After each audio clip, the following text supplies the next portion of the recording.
أعوذ بالله من شرور أنفسنا ومن سيئات أعمالنا من يهده الله فلا مضل له ومن يضلل فلا هادي له وأشهد أن لا إله إلا الله وحده لا شريك له وأشهد أن محمدا عبده ورسوله فأعوذ بالله السميع العليم من الشيطان الرجيم من همزه ونفخه ونفثه بسم الله الرحمن الرحيم يا أيها الذين آمنوا اتقوا الله حق تقاته ولا تموتن إلا وأنتم مسلمون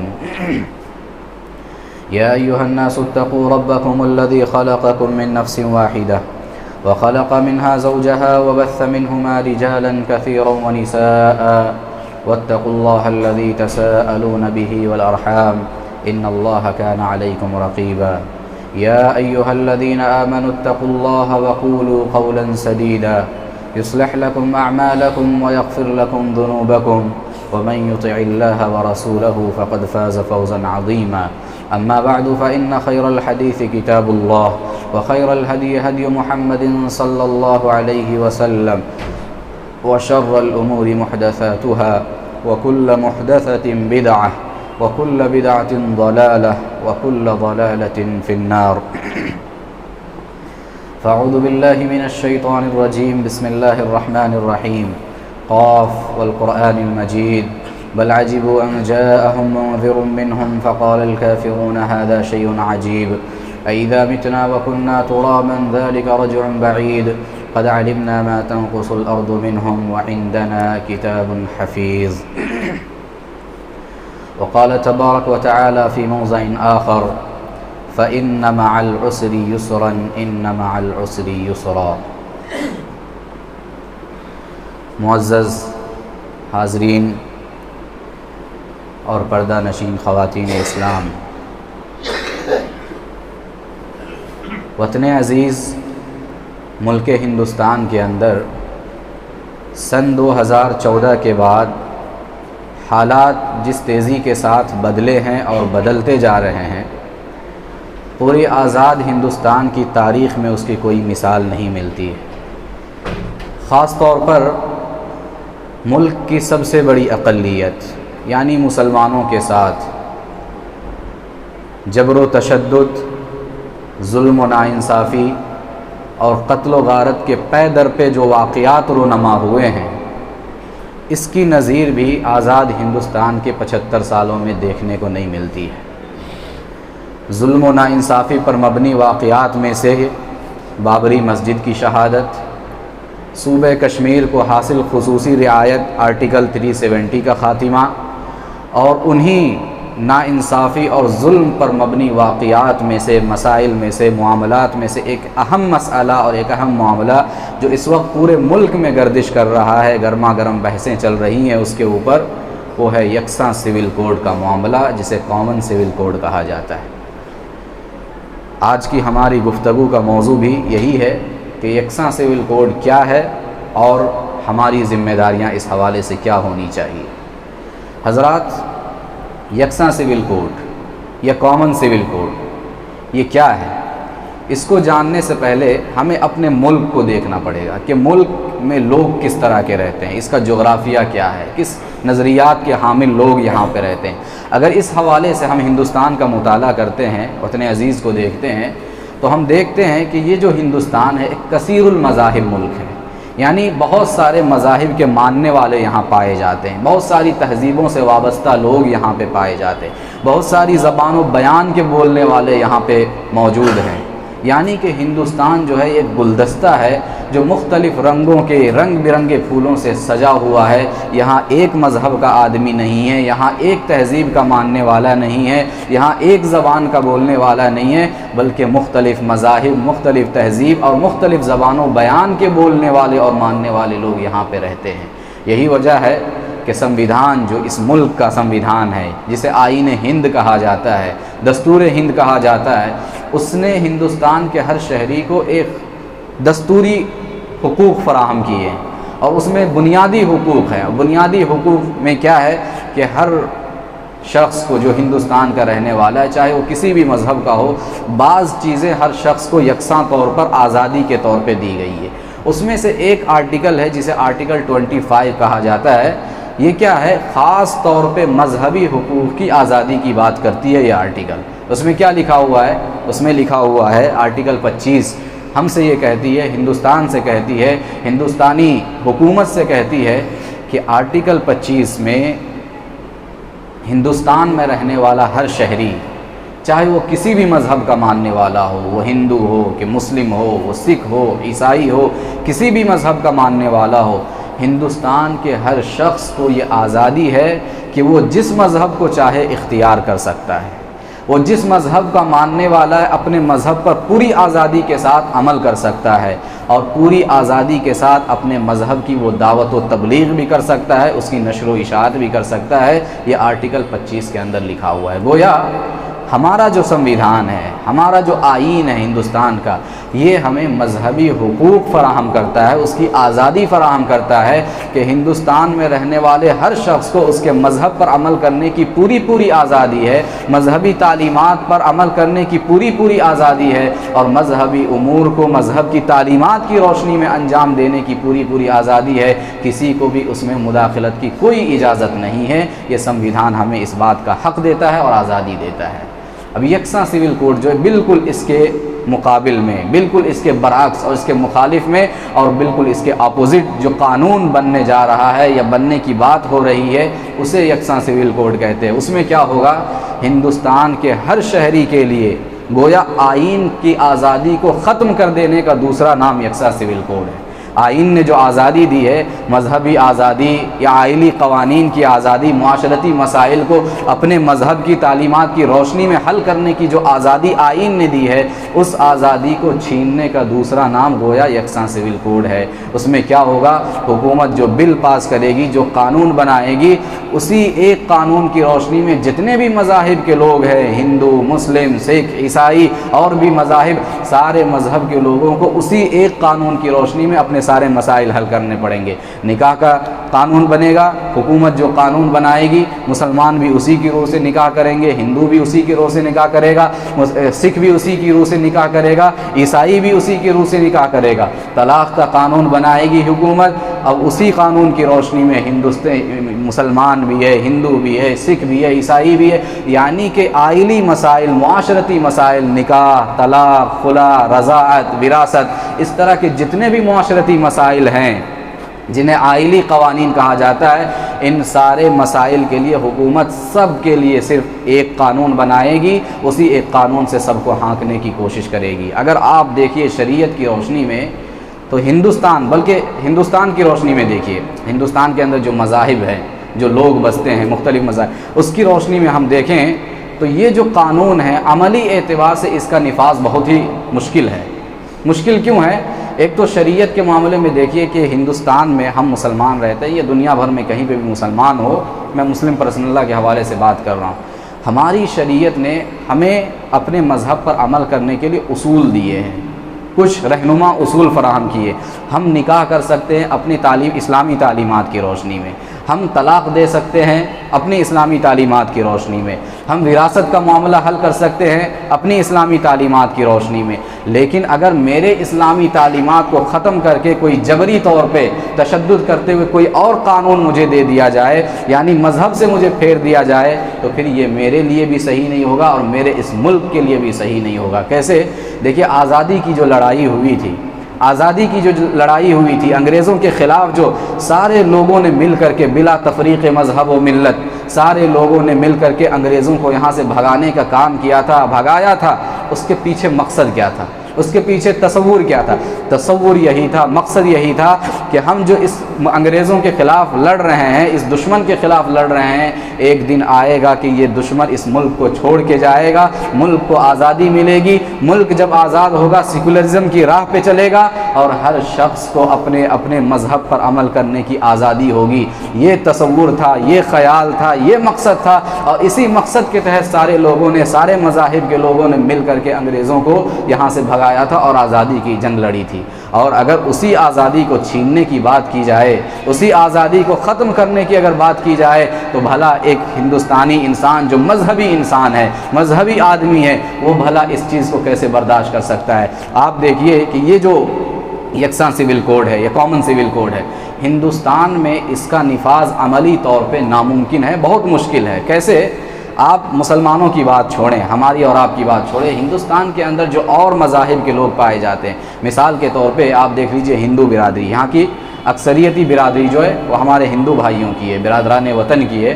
اس کے اندر آپ دیکھیے کہ خود ان کے اندر ہم سمجھتے ہیں کہ ایک مذہب کے ماننے والے ہو، ایک مذہب کے ماننے والے نہیں ہیں، ان کے اندر بھی کئی ذاتیں ہیں، کئی برادریاں ہیں، کئی طبقات ہیں ان کے اندر، اور ہر ایک کے نکاح کے، طلاق کے، خلا کے، وراثت کے، یعنی معاشرتی مسائل جتنے بھی ہیں اس سب کے قوانین ان کے اندر آپس میں الگ الگ ہیں، کسی میں بھی وہ یکساں نہیں ہیں۔ حتیٰ کہ آپ کو تعجب ہوگا یہ سن کر کے کہ اپنے بنیادی عقائد میں بھی اور عبادات کے معاملے میں بھی وہ ایک دوسرے سے میل نہیں کھاتے، بلکہ بہت سارا اختلاف پایا جاتا ہے۔ مثال کے طور پہ دیکھیے، میں مثال دے رہا ہوں، ہندوستان کے اندر جو ہندو بھائی ہیں ان میں سے کتنے ایسے لوگ ہیں جو مورتی پوجا کے قائل ہیں؟ ہماری آنکھوں کے سامنے ہم دیکھتے ہیں مندروں کے اندر مورتی پوجا کرتے ہیں لوگ، بہت سارے لوگ ایسے، لیکن وہیں پہ بہت سارے لوگ ایسے ہیں جو مورتی پوجا کے قائل نہیں ہیں، وہ مورتی کو پوجا نہیں کرتے ہیں۔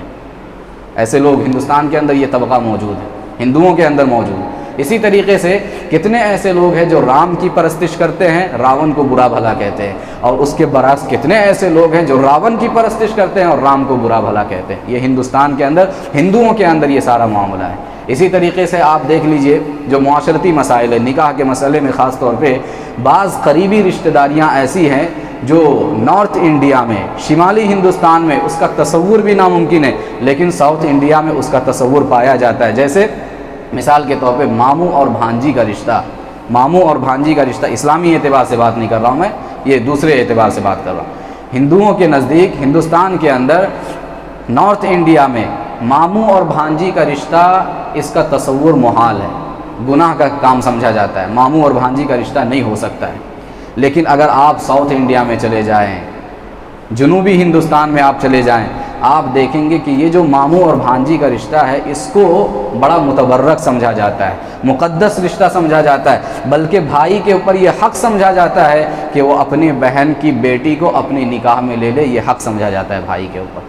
تو دیکھیے اس طرح کے خود ہندوؤں کے اندر اتنی ذات، اتنی برادری، اتنا اختلاف، بلکہ بنیادی عقائد تک میں اختلاف ہے، بھلا ایسے میں یکساں سول کوڈ کا نفاذ کیسے ہو سکتا ہے؟ اسی طریقے سے آپ دیکھیے ہندوستان کے اندر جو قبائلی لوگ ہیں، آدیواسی ہے، ٹرائبل کمیونٹیز ہیں، ان کے پاس دیکھیے ان کے اپنے اپنے مسائل ہیں، ان کے اپنے اپنے رسم و رواج ہیں، ان کے یہاں پہ وہ جو ہیں اپنے آپ کو ہندو بھی نہیں کہتے ہیں۔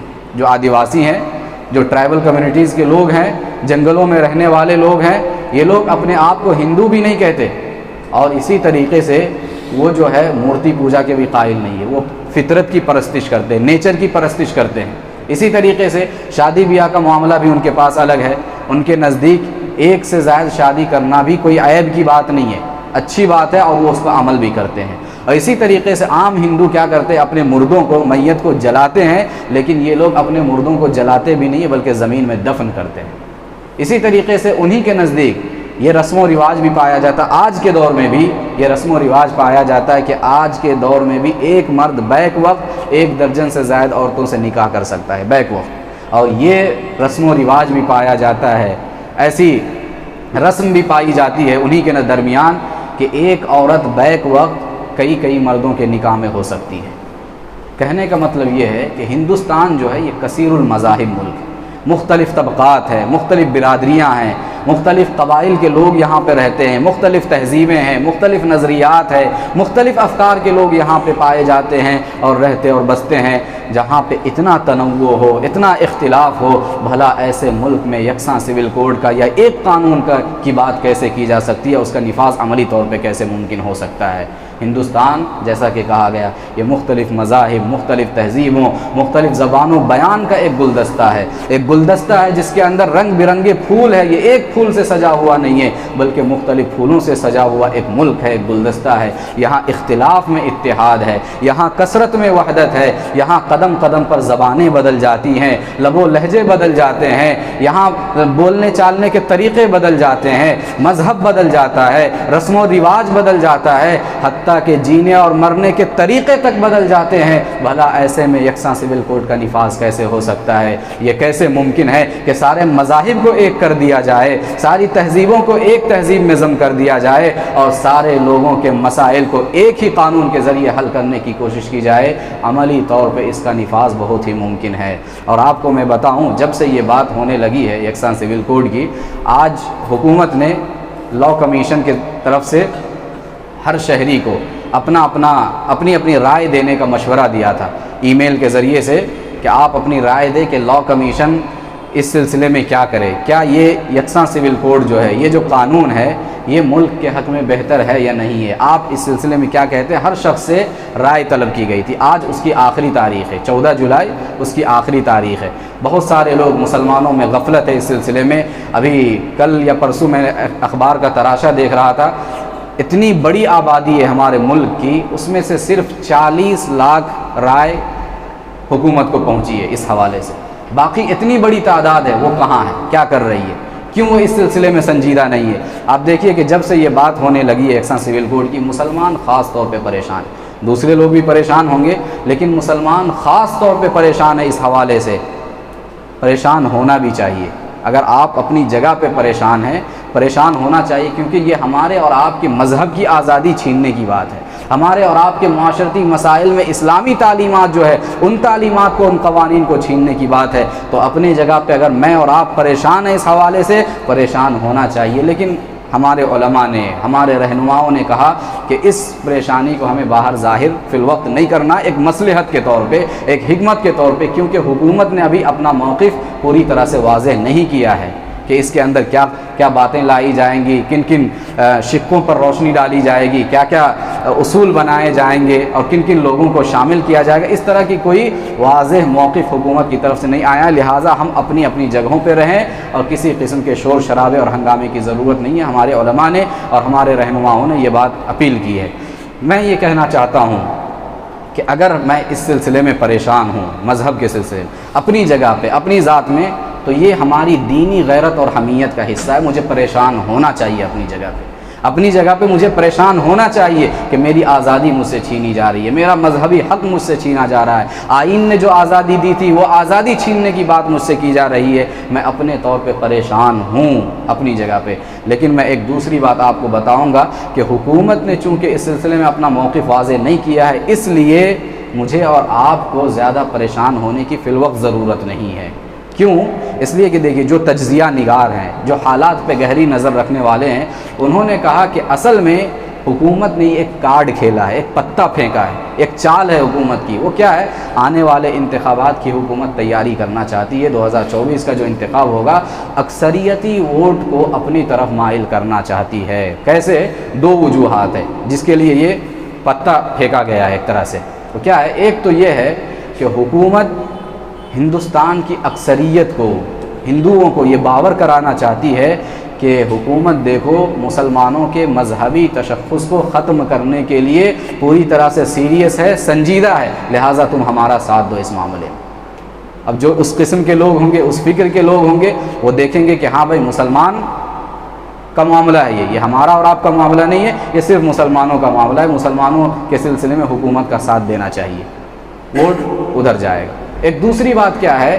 حکومت چاہتی ہے کہ مسلمانوں کو ورغلائیں، مسلمانوں کو سڑکوں پہ لائیں، مسلمانوں کو بھڑکائیں، ان کے آتش غیظ کو بھڑکانے کی کوشش کر رہی ہے حکومت کہ مسلمان اپنا ریاکشن دے، احتجاج کرے۔ جب یہ سڑکوں پہ اتریں گے، شور کریں گے، ہنگامہ کریں گے، تو آٹومیٹک جو سامنے والے دوسرے لوگ ہیں ان پر اس کا منفی اثر پڑے گا، وہ سمجھیں گے کہ یہ جو معاملہ ہے صرف مسلمانوں کا معاملہ ہے، ہمارا اس سے کوئی لینا دینا نہیں ہے، لہٰذا ہم اپنی جگہ پہ خاموشی کے ساتھ بیٹھیں اور حکومت کا ساتھ دیتے رہیں۔ تو یہ اصل میں اس کے پیچھے ذہنیت ہے اور یہ اصل میں ان لوگوں کی سازش ہے، لہٰذا ہمیں پریشان ہونے کی ضرورت نہیں ہے۔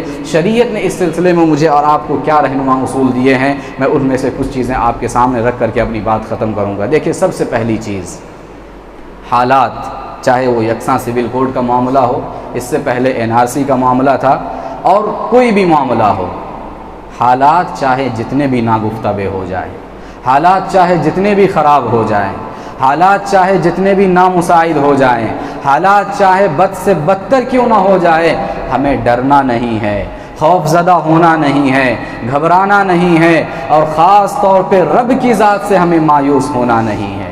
ہمیں رب کی ذات سے مایوس ہونے کی ضرورت نہیں ہے کہ حالات جو ہے وہ ہمیشہ ایک جیسے نہیں رہتے۔ اللہ رب العالمین حالات کو بدلتا رہتا ہے۔ جب دل پر غم کا موسم چھاتا ہے، غم کے فوراً بعد خوشی کا موسم بھی آتا ہے۔ جب رات کی تاریکی چھاتی ہے، اس کے فوراً بعد صبح کا اجالا بھی نمودار ہوتا ہے، اور جب تنگحالی اور بدحالی کے گہرے بادل چھاتے ہیں، اس کے فوراً بعد خوشحالی اور فارغ البالی کا سورج بھی طلوع ہوتا ہے۔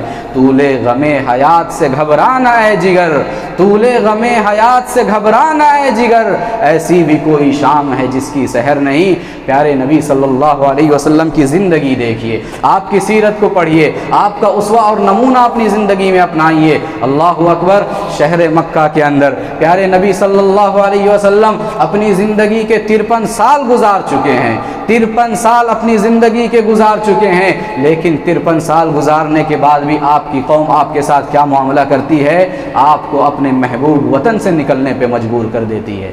53 سال کا ایک طویل عرصہ، ایک طویل زندگی، 53 سال گزارنے کے بعد آپ کی قوم آپ کے محبوب وطن سے آپ کو نکلنے پہ مجبور کرتی ہے، اور آپ اس عمر کے اس مرحلے میں اپنی نم آنکھوں کے ساتھ بے بسی کے عالم میں، لاچاری کے عالم میں اپنے محبوب وطن کو چھوڑ کر دیار غیر کو ہجرت کرنے پہ مجبور ہوتے ہیں۔ آپ مکہ چھوڑ کر کے مدینہ جا رہے ہیں، ہجرت کر رہے ہیں، اور بار بار مکے کو پلٹ کے آپ دیکھتے ہیں، آپ کی زبان پہ یہ الفاظ تیر رہے ہیں، واللہ انک لخیر ارض اللہ واحب ارض الی، اے مکہ، روئے زمین پر سب سے محبوب جگہ اگر کوئی ہے تو تو ہے، اور روئے زمین پر سب سے محبوب شہر اگر کوئی میرے نزدیک ہے تو اے شہر مکہ بس تو ہے۔ اگر تیرے باشندے مجھے یہاں سے نہیں نکالتے، میں تجھے کبھی چھوڑ کر کے یہاں سے نہیں جاتا۔ یہ کون کہہ رہے ہیں؟ پیارے نبی صلی اللہ علیہ وسلم۔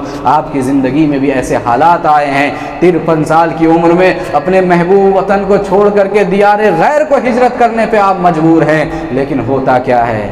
آپ ہجرت کر جاتے ہیں، ہوتا کیا ہے؟ اللہ رب العالمین حالات کو بدلتا ہے، حالات کو بدلتا ہے، اور جس مکے سے آپ 53 سال کی عمر میں نکالے جاتے ہیں، صرف اسی مکے کے اندر صرف 8 سال بعد آپ فاتحانہ شان کے ساتھ داخل ہوتے ہیں۔ یہ واقعہ کیا بتلاتا ہے؟ فتح مکہ کی شکل میں آپ 8 سال کے بعد صرف اسی مکے میں فاتحانہ شان کے ساتھ داخل ہوتے ہیں۔ گویا یہ واقعہ بتلاتا ہے کہ اللہ رب العالمین کا یہ وعدہ سچا ہے، فَإِنَّ مَعَ الْعُسْرِ يُسْرًا إِنَّ مَعَ الْعُسْرِ يُسْرًا، کہ بے شک تنگی کے ساتھ کشادگی بھی ہے، اور بے شک مشکل کے ساتھ آسانی بھی ہے۔ لہٰذا حالات کتنے ہی ناگفتہ بے کیوں نہ ہو جائیں، حالات کتنے ہی خراب کیوں نہ ہو جائیں، ہمیں خاص طور پہ رب کی ذات سے مایوس ہونے کی ضرورت نہیں ہے۔ اور ایک دوسری چیز جو مجھے اور آپ کو کرنا ہے عقیدے کے باب میں، وہ کیا ہے؟ اللہ کی ذات پہ ہمیشہ بھروسہ ہونا چاہیے۔ توکل کا دامن کبھی بھی اپنے ہاتھ سے چھوٹنا نہیں چاہیے، کہ توکل وہ نسخہ کیمیا ہے جو مسائل کو بھی پل بھر میں حل کر سکتی ہے۔ اللہ اکبر، قرآن مجید کے واقعات دیکھیے، پیارے نبی کی زندگی دیکھیے، اور احادیث میں واقعات دیکھیے کہ توکل انسانی زندگی میں کیا کرشمے دکھاتا ہے۔ قرآن مجید کی آیت ہے، وَمَن يَتَوَكَّلْ عَلَى اللَّهِ فَهُوَ حَسْبُهُ، جو اللہ کی ذات پہ بھروسہ کرے اللہ رب العالمین خود اس کے لیے کافی ہو جاتا ہے۔ توکل کے اندر بڑی طاقت ہے، اس کے اندر بہت پاور ہے، وہ بڑی تاثیر رکھتی ہے اپنے آپ میں توکل، کیونکہ یہ عقیدہ توحید کا ایک باب ہے۔ اور دیکھیے کہ توکل انسانی زندگی میں کیسے کرشمے دکھاتا ہے۔ اس سے پہلے بھی کبھی بات آئی تھی، حضرت موسیٰ علیہ السلام کو اللہ رب العالمین یہ حکم دیتا ہے کہ راتوں رات قوم بنو اسرائیل کو لے کر کے آپ کو مصر سے نکلنا ہے۔ یہ حکم اللہ کی طرف سے حضرت موسیٰ علیہ السلام کو، کہ راتوں رات قوم بنو اسرائیل کو یہاں سے لے کر کے تمہیں نکل جانا ہے۔ حضرت موسیٰ علیہ السلام حکم کی تعمیل کرتے ہیں، راتوں رات قوم بنو اسرائیل کو لے کر کے مصر سے نکل جاتے ہیں۔ صبح ہوتی ہے، فرعون دیکھتا ہے، اس کا لشکر دیکھتا ہے کہ پورا مصر خالی ہے، بنو اسرائیل کہیں نظر نہیں آ رہے۔ ان کو پتہ چلتا ہے کہ اب یہ لوگ یہاں سے بھاگ چکے ہیں راتوں رات۔ فرعون حکم دیتا ہے، اپنے سارے لاؤ لشکر سمیت پیچھا کرنے کی کوشش کرتا ہے بنو اسرائیل کی۔ پیچھا کرتے کرتے دونوں لشکر ایک دوسرے کے قریب آ جاتے ہیں، ایک دوسرے کے پاس آ جاتے ہیں۔ اب بنو اسرائیل جیسے ہی پیچھے پلٹ کے دیکھتی ہے کہ فرعون اور اس کا لشکر پیچھے ہے، گھبرا جاتی ہے قوم بنو اسرائیل، ڈر جاتی ہے، سہم جاتی ہے کہ آگے سمندر ہے اور پیچھے فرعون کا لشکر ہے۔ حضرت موسیٰ سے کہنے لگتی ہے انا لمدرکون، موسیٰ اب تو ہم پکڑ لیے گئے، اب تو ہم جکڑ لیے گئے، پھر سے وہی غلامی کی زندگی ہمیں گزارنی پڑے گی جو عرصے سے ہم گزارتے ہوئے آئے ہیں۔ اور ڈرنا یہ فطری امر تھا، آگے سمندر ہے، پیچھے وہ لشکر ہے، وہ دشمن ہے جس نے برسوں سے انہیں غلام بنا کر کے رکھا ہوا ہے، بھاگنے کا کوئی راستہ نہیں ہے۔ انا لمدرکون، ڈر گئے، سہم گئے اور کہا کہ موسیٰ اب تو ہم پکڑ لیے گئے۔ کتنی مشکل گھڑی تھی، کیسا مشکل سچویشن تھا، لیکن ایسی سچویشن میں بھی، ایسے حالات میں بھی اللہ رب العالمین دیکھیے نبی کا توکل اپنے رب پہ کیسے ہوتا ہے، ایک نبی اپنے رب پہ بھروسہ کرتا ہے تو کیسے کرتا ہے، سبحان اللہ۔ ایسی مشکل گھڑی میں حضرت موسیٰ علیہ السلام کی زبان سے یہ الفاظ نکلتے ہیں کلا ان معی ربی سیہدین، کلا ان معی ربی سیہدین۔ حضرت موسیٰ کہتے ہیں ہرگز نہیں، ہرگز نہیں، یقیناً میرا رب میرے ساتھ ہے، وہ ضرور کوئی نہ کوئی راستہ دکھائے گا۔ ادھر آپ کی زبان سے یہ توکل بھرا جملہ نکلتا ہے، ادھر آسمان سے فوراً وحی نازل ہوتی ہے کہ موسیٰ اپنی لاٹھی کو پانی پہ مارو، اور لاٹھی کو پانی پر مارنے کی دیر ہوتی ہے کہ پانی کا ہر قطرہ ایک چٹان کی مانند ہو جاتا ہے جس پر چل کر قوم بنو اسرائیل فرعونیوں سے نجات حاصل کر لیتی ہے۔ یہ واقعہ مجھے اور آپ کو سبق دیتا ہے، یہ پیغام دیتا ہے کہ جہاں بظاہر راستے مسدود ہوں اور بظاہر کوئی راستہ نہ ہو، وہاں توکل اپنا کرشمہ دکھاتا ہے اور اندر پھٹ کر کے انسان کو راستہ دیتا ہے۔ یہ توکل کے اندر طاقت ہے، یہ تاثیر ہے، یہ قوت پائی جاتی ہے۔ لہٰذا حالات کتنے ہی خراب کیوں نہ ہو جائیں، حالات بد سے بدتر کیوں نہ ہو جائیں، ہمیں رب کی ذات سے مایوس ہونا نہیں ہے اور کبھی رب کی ذات سے دامن توکل کو چھوڑنا نہیں ہے۔ اسی طرح سے حضرات ایک اور کام جو مجھے اور آپ کو کرنا ہے وہ کیا ہے، میری اور آپ کی عزت اور سربلندی اسلام سے وابستہ ہو جانے میں، اسلام سے جڑ جانے میں۔ آج دیکھیے مسلمان ہر طرف ذلت کی مار کھا رہا ہے، رسوائی کی مار کھا رہا ہے، ہر طرف ذلیل ہو رہا ہے، آئے دن کچھ نہ کچھ، ہر گزرا ہوا دن کوئی نہ کوئی مسئلہ لے کے گزرتا ہے، ہر آنے والا دن کوئی نہ کوئی معاملہ لے کر کے آتا ہے، اور ہر آنے والا طلوع ہونے والا سورج اپنے ساتھ کوئی نہ کوئی مسئلہ لے کر کے مسلمانوں کے حوالے سے طلوع ہوتا ہے۔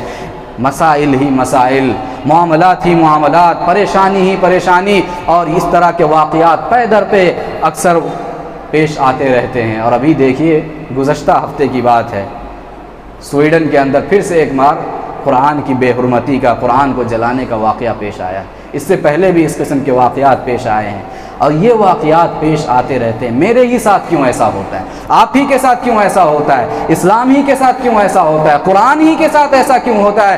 اور بھی مذاہب ہیں، اور بھی تہذیبیں ہیں، اور بھی کتابیں ہیں، اور بھی دوسرے لوگ ہیں، ان کے ساتھ یہ سارے معاملات کیوں نہیں ہوتے؟ یہ ذلت، یہ رسوائی اور یہ جو حالات کی خرابی ہے وہ میرے ہی اور آپ کے ساتھ کیوں ہے؟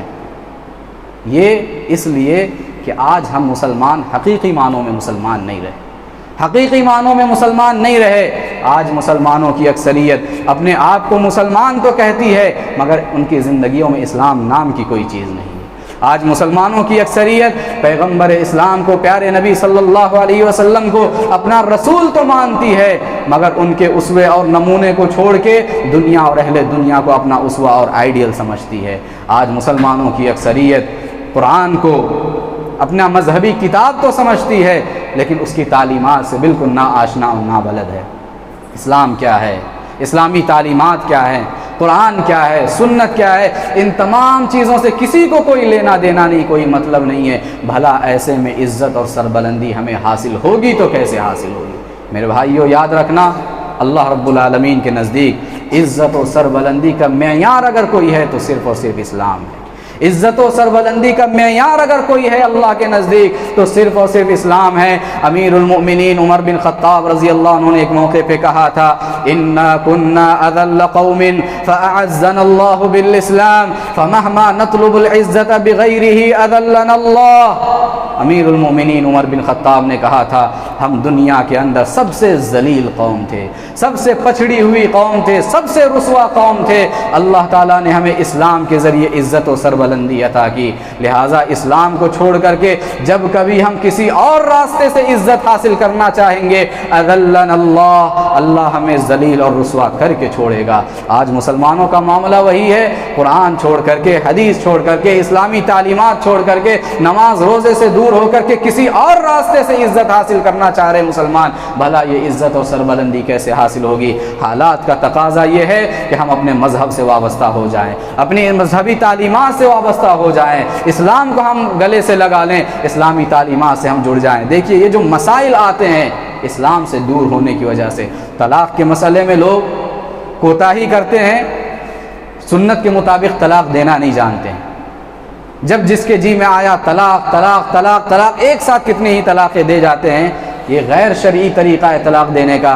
ہم نے شریعت سے روگردانی کی اس معاملے میں، حکومت نے کیا کیا؟ طلاق ثلاثہ کا بل لایا اور ہمارے مسائل کو حل کرنے کے لیے اپنے طور پہ اس نے قانون بنا دیا۔ وراثت کے مسائل ہیں، ہم آج کتنے ایسے لوگ ہیں جو اپنے بھائی ہیں لیکن وراثت میں اپنی بہنوں کو حصہ نہیں دیتے ہیں۔ یہ بہنیں کیا کریں گی؟ ظاہر سی بات ہے جب شرعی اعتبار سے انہیں حصہ نہیں ملے گا وہ کہاں جائیں گی؟ کورٹ کا رخ کرے گی، کورٹ جائے گی، حکومت کے پاس جائے گی، وہاں جا کے اپنے مسائل کو حل کرائے گی۔ خلا کا معاملہ ہے اسی طریقے سے، جتنے بھی مسائل ہیں آپ دیکھ لیجئے، جہاں ہم شریعت سے دور ہونے کی کوشش کریں گے، شریعت سے بھاگنے کی کوشش کریں گے یا شریعت سے بغاوت کرنے کی کوشش کریں گے، وہاں پہ ہمیں دوسرے طریقے سے زد و کوب کرنے کی کوشش کی جائے گی۔ حالات کا تقاضا یہ ہے کہ ہم اپنے آپ کو مذہب سے جوڑ لیں، اسلامی تعلیمات سے جوڑ لیں، اپنے آپ کو دین سے قریب کر لیں، اسی میں ہمارے لیے عزت بھی ہے اور ہماری سربلندی بھی ہے۔ اسی طرح سے حضرات، تین اور کام جو دنیاوی اعتبار سے مجھے اور آپ کو کرنا ہے، وہ کیا ہے؟ ایسے حالات میں خاص طور پہ اس بل کے حوالے سے میں بات کر رہا ہوں، اس کے جو نقصانات ہیں، اس کی جو خرابیاں ہیں، وہ برادران وطن کو ہمیں بتانا ہے، جو رہنما ہیں مسلمانوں کے، اور وہ لوگ جو بتا سکتے ہیں، یہ کام کر سکتے ہیں، کسی بھی پوزیشن میں ہیں، انہیں چاہیے کہ ملک کے اندر جتنے بھی لوگ ہیں، جتنے بھی مذاہب کے لوگ ہیں، انہیں لے کر کے بیٹھیں، انہیں سمجھائیں کہ یہ جو یکساں سول کوڈ ہے اس کی خرابی کیا ہے، اس کا نقصان کیا ہے، یہ بتائیں کہ اس کا نقصان صرف مسلمانوں کو ہونے والا نہیں ہے، اس کی خرابی صرف مسلمانوں کے لیے نہیں ہے، بلکہ پورا ہندوستان اگر یہ قانون نافذ ہوتا ہے، پورے ہندوستان کے لوگوں کو اور ہر مذہب کے لوگوں کو پریشانی ہونے والی ہے اور سب کے ساتھ مسئلہ کھڑا ہونے والا ہے۔ اس کی خرابی، اس کے نقصان کو لوگوں کو بتانا ہے اور پھر سارے مل کر کے حکومت کو یکساں طور پر، متحدہ طور پہ یہ بتانا ہے کہ یہ جو قانون ہے یہ ناٹ ایکسیپٹیبل ہے، ناقابل قبول ہے۔ یہ ایک کام کرنا ہے مسلم رہنماؤں کو اور بڑے لوگوں کو جو کسی بھی عہدہ اور منصب پر ہیں۔ اور اسی طریقے سے دوسرا کام جو کرنا ہے وہ ہے شریعت کی حقانیت کو میڈیا کے ذریعے لوگوں تک پہنچانا۔ شریعت کی حقانیت، ہماری جو شریعت ہے دنیا کو بتایا جائے، اور جو مذاہب ہیں ان کے پاس ہو سکتا ہے اپنے اپنے طور پہ قوانین بنے ہوں گے، لیکن ہماری جو شریعت ہے ہمیں دنیا کو بتانا ہوگا کہ یہ خالق کا بنایا ہوا قانون ہے، مخلوق کا بنایا ہوا نہیں ہے۔ یہ مخلوق کا بنایا ہوا نہیں ہے، خالق کا بنایا ہوا قانون ہے، اور خالق کو معلوم ہے کہ مخلوق کی ضرورت کیا ہے، اس کی حاجت کیا ہے، اس کی فطرت کیا ہے، کیسی ہے۔ جب خالق کو معلوم ہے اور خالق نے اس کی فطرت اور حاجت کے مطابق یہ قانون بنایا ہے، تو یہ جو قانون ہے وہ عین فطرت کے مطابق ہے، اس میں کسی قسم کی کوئی تبدیلی نہیں ہو سکتی ہے، یہ اپنی جگہ پہ اٹل ہے۔ اور جو لوگ اس قانون کو تبدیل کرنے کی کوشش کریں انہیں بتایا جائے یریدون لیطفئوا نور اللہ بافواہہم واللہ متم نورہ ولو کرہ الکافرون۔ کفار چاہتے ہیں، دشمنان اسلام چاہتے ہیں کہ اسلام کے اس نور کو، اس چراغ کو اپنے پھونکوں سے بجھا دیں۔ انہیں یاد رکھنا چاہیے وہ ایسا کبھی نہیں کر سکتے۔ اللہ رب العالمین اپنے اس نور کو مکمل کر کے رہے گا، اگرچہ کفار اسے کتنا ہی ناپسند کیوں نہ کرے۔ یہ بتائیے دنیا کو۔ اور میڈیا کے ذریعے سے آج کتنے پروپیگنڈے ہو رہے ہیں، جتنی بھی خرابیاں آج ہندوستان کے اندر ہو یا عالمی پیمانے پہ دیکھ لیجئے، سارے پروپیگنڈے، ساری خرابیاں اور ساری مصیبتیں میڈیا کے ذریعے سے عام طور پہ آج پھیل رہی ہیں۔